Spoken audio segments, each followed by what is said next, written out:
Isso me fez lembrar, Claudino, que tu tem que gravar um vídeo para eu, bem curto, contando o que é o nós propomos e mandando um recado para os professores com os quais eu vou conversar dia 25.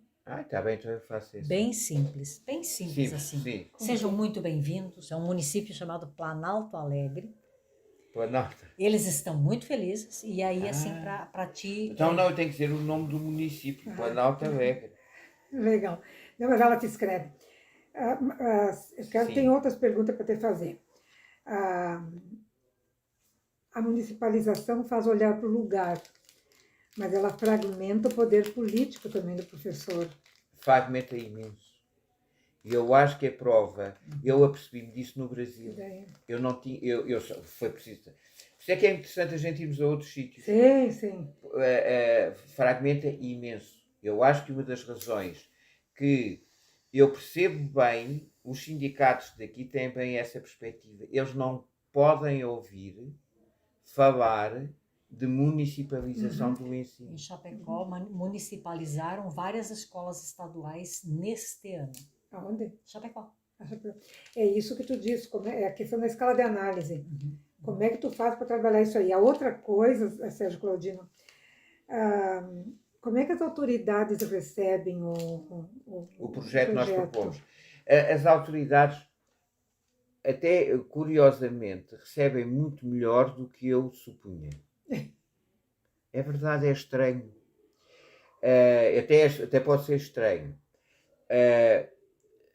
Já houve problemas entre professores e escolas. Sim, já houve. Imagino. Mas muito pontuais. Muito pontuais. E eu penso que há uma ou duas razões. A primeira é porque a perspectiva com que os alunos elaboram os projetos é muito uma perspectiva positiva, que é de pode-se fazer isto, pode-se melhorar. Pronto. E, portanto, é muito uma perspectiva de apresentar soluções. De contribuir. De contribuir. E não de contrapor. É de contribuir para que melhore. Pronto. Depois...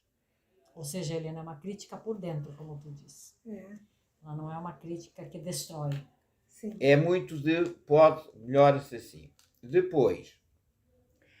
Há uma geração que é já muito importante de técnicos nos municípios que bebem muito de jovens técnicos. Ou seja, não havia uma tradição na ditadura, que já vai fazer 45, que já vai fazer muitos 50 anos, mas mesmo assim não havia. Os municípios não tinham técnicos. Os municípios não tinham técnicos. Pronto. Há uma geração de técnicos que é relativamente recente, que já bebe muito desta ideia de participação pública e que veem com muito agrado a participação desde a escola. E, na realidade, nós temos tido vários casos de serem os próprios municípios a solicitarem às escolas até a participação no projeto que nós propomos.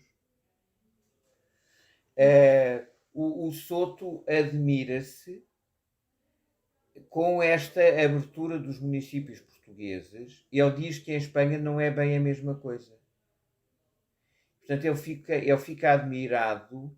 Portanto, de facto, nós temos tido em vários sítios os municípios, inclusivamente técnicos, que andam atrás dos professores a tentarem que as escolas participem.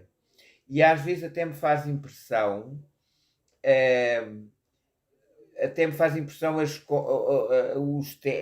como os municípios tentam que as escolas participem e as escolas não participam. As escolas têm maior inércia. Ontem eu estive em Cascais com a Adriana e então os técnicos, mas tiveram que ter cobertura política, técnicos, arquitetos, sociólogos, decidiram, em determinada altura, abraçar o projeto que nós propomos como o projeto de cidadania para as escolas. E até criaram uma associação internacional dos municípios que nós propomos. Depois as coisas, a pandemia e outros fatores levou que o projeto tivesse Perdemos sobrado. 2 anos. Não, e tivesse sobrado, pronto. Mas, reparem, é um exemplo, mas tenho tido municípios que têm ajudado e que os professores, quando pedem, e eles próprios disponibilizam autocarros, até com sacrifício pessoal. Por exemplo, um município que obviamente tem um envolvimento diferente, mas mesmo assim, por exemplo, o município de Lisboa, o município de Sintra já são municípios mais distantes, etc. Isso é interessante, né? Quando ele falava de uma geração de jovens técnicos, eu fiquei pensando que passaram pela universidade. Sim, sim. Jovens técnicos que passaram pela universidade, que são arquitetos, que são sociólogos e que têm ideias, portanto, eu diria técnicos que vão agora até aos 40 e tal anos e que já bebem das perspectivas da participação E pública. não do patriarcalismo, daquela história Exatamente. de dominação. Sérgio Claudino, outra coisa, as coisas que eu anotei, ele já falou. É muito organizado. Eu sou muito organizado. Quando tu fala na escola Anglo-saxónica. primeiro eu queria te dizer uma coisa. Isso que tu me dá um problema para nós duas pensar.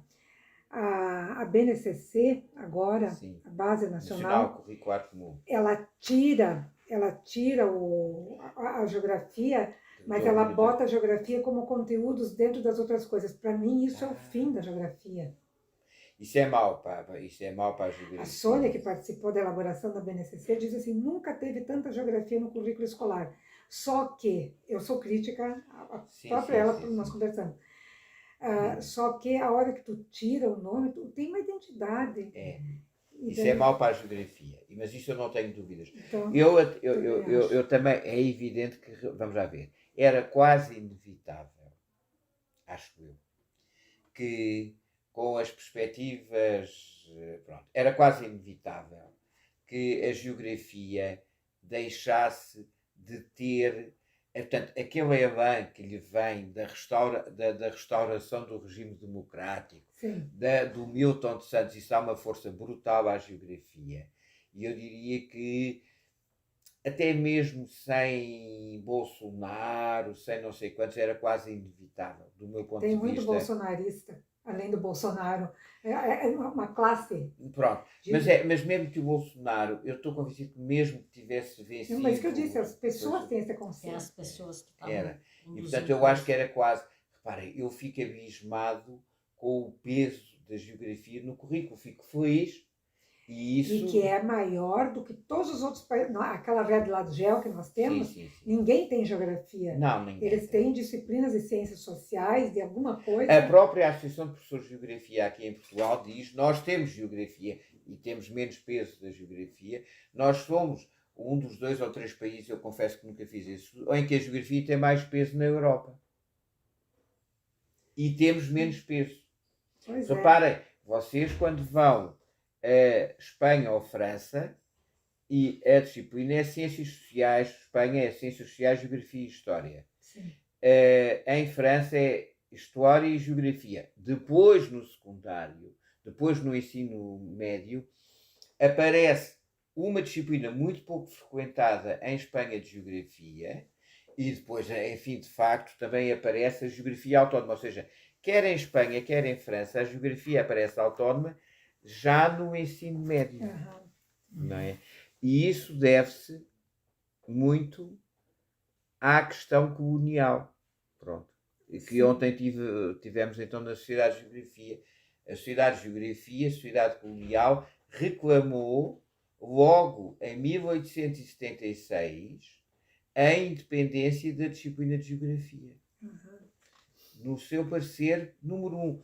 O parecer, Helena, a primeira vez que a Sociedade de Geografia de Lisboa, uma sociedade colonialista, claramente, a primeira vez que toma posição pública